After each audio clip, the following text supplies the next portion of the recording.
Chapter 5. King Mosiah enjoyed 3 years of peace, but he became curious about the people who had left Zarahemla to live in the land of Nephi. He and his people hadn't heard from them since their departure, and his people constantly asked him to find out what happened to them. Eventually, King Mosiah gave his permission for 16 strong men to search for them in the land of Nephi and find out what happened to them. The next day, a man named Ammon, who was a descendant of Zarahemla and a strong leader, led them on their journey to the land of Nephi. However, they didn't know which way to go, and wandered aimlessly in the wilderness, traveling in various directions for 40 days. Finally, after 40 days of wandering, they arrived at a hill north of Shiloh, where they set up camp. Ammon, along with 3 of his men named Amaleki, Helem, and Ham, went down to the land of Nephi. While they were there, they met the king of the people living in the lands of Nephi and Shiloh. While there, they were surrounded by the king's guard, captured, tied up, and imprisoned. After they had been in prison for 2 days, their hands were untied, and they were again brought before the king. They stood before the king and were permitted, or rather ordered, to answer the questions he asked them. He said to them, "I'm Limhi, the son of Noah, son of Zeniph, who came as a rightful heir from Zarahemla to take these ancestral lands. By the voice of the people, I've been made king over this land. I would like to know why you boldly approached the city walls while I was outside the gate with my guards. I've only spared your life so that I can inquire about this, otherwise, my guards would have killed you. You may now explain yourselves." When Ammon saw that he was allowed to speak, he stepped forward and bowed before the king. Rising, he said, "O king, I'm very grateful to God today that I'm still alive and able to speak. I'll speak honestly. I'm certain if you had known who I was, you wouldn't have wanted me tied up. My name is Ammon, I'm a descendant of Zarahemla, and I've come from the land of Zarahemla to inquire about our relatives whom Zeniph led from that land." After hearing Ammon's words, Limhi was thrilled and said, "Now I know for certain my relatives who were in the land of Zarahemla are still alive. Tomorrow, I'll have my people celebrate this news. We are currently in servitude to the Lamanites and are forced to pay a heavy tax that is difficult to bear. But when our relatives free us from this slavery, we'll willingly become their slaves. We would rather be Nephite slaves than continue paying tribute to the king of the Lamanites." King Limhi gave orders to his guards to release Ammon and his men from detention. He then commanded his guards to go to the hill north of Shiloh and bring Ammon's men into the city so they could eat, drink, and rest from their difficult journey. They had been through numerous hardships, including hunger, thirst, and fatigue.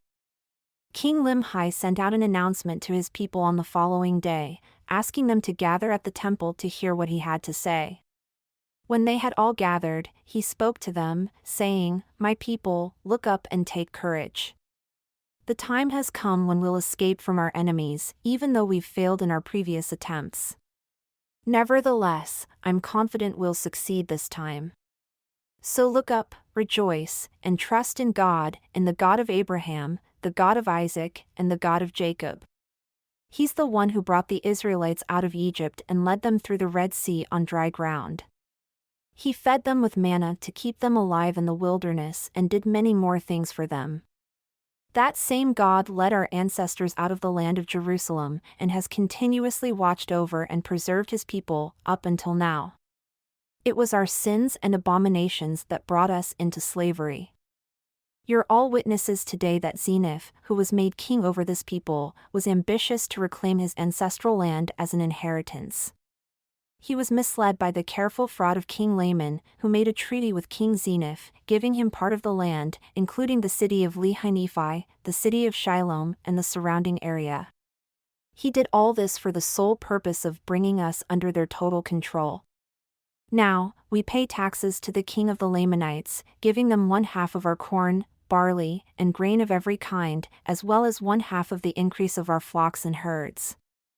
The king of the Lamanites even demands 1/2 of all that we own and threatens to take our lives if we fail to pay. Aren't we suffering? Isn't this intolerable? Think what a miserable situation we're in. I don't need to remind you that we have many reasons to mourn. To begin with, many of our people have been killed and have died needlessly, all because of our iniquity. If this people hadn't fallen into transgression, the Lord wouldn't have let this misery happen to us. But the people wouldn't listen to his words. As a result, we turned against one another to such an extent that we've resorted to killing each other. We've killed a prophet of the Lord. He was a chosen man of God who exposed our wickedness and abominations. He prophesied about many future events, including the coming of the Messiah. He taught that the Messiah was God, the Father of all things, who would come down in a mortal body, resembling the image after which mankind was created in the beginning. In other words, he taught that mankind was created in the image of God, and that God would come down to earth in a mortal body. Because of his teachings, they killed him. And they committed many other sins that angered God. Therefore, how can we be surprised to find ourselves in slavery and afflicted with terrible troubles? The Lord has warned, I won't help my people while they continue in transgression, but instead will block their ways, preventing them from prospering, and their own behavior will be a hindrance to them. He has also said, if my people plant wickedness, they'll harvest a tornado of rubbish, and the results are poisonous. If my people plant filthiness, they'll reap a scorching wind, which brings immediate destruction. Now the promise of the Lord has been fulfilled, and you are driven and afflicted. However, if you return to the Lord with all your heart, trust in him, and serve him with determination, he'll free you from slavery in his own due time. After King Limhi finished addressing his people, saying more than what's recorded here, he informed them about their relatives in the land of Zarahemla.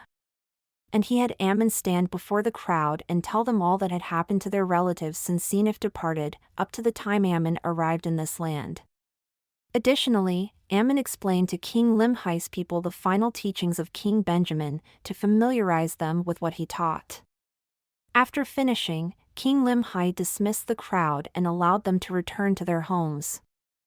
Then he had the plates containing the record of his people from when they left the land of Zarahemla brought to Ammon for him to read. As soon as Ammon finished reading the record, the king asked him if he could interpret languages. Ammon told him that he could not. Then the king said to him, because I was troubled by the suffering of my people, I sent 43 of them to explore the wilderness in search of the land of Zarahemla, hoping our relatives there could help free us from slavery. However, despite their best efforts, they were lost in the wilderness for many days and couldn't locate Zarahemla. They returned after wandering through a land dotted with many lakes, where they also found a place scattered with the bones of men and animals, as well as other objects. They stumbled upon the ruins of various types of buildings that were once inhabited by many people, as numerous as the Israelites. To prove their claims, they brought back 24 plates made of pure gold, filled with engravings.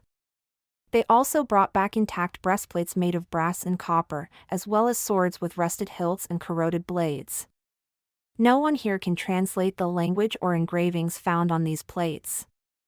Therefore, I'm asking you, can you translate them? Additionally, do you know anyone who can translate them? I want these records to be translated into our language so we can learn more about the people who were destroyed, potentially the same people whose bones were found with these records.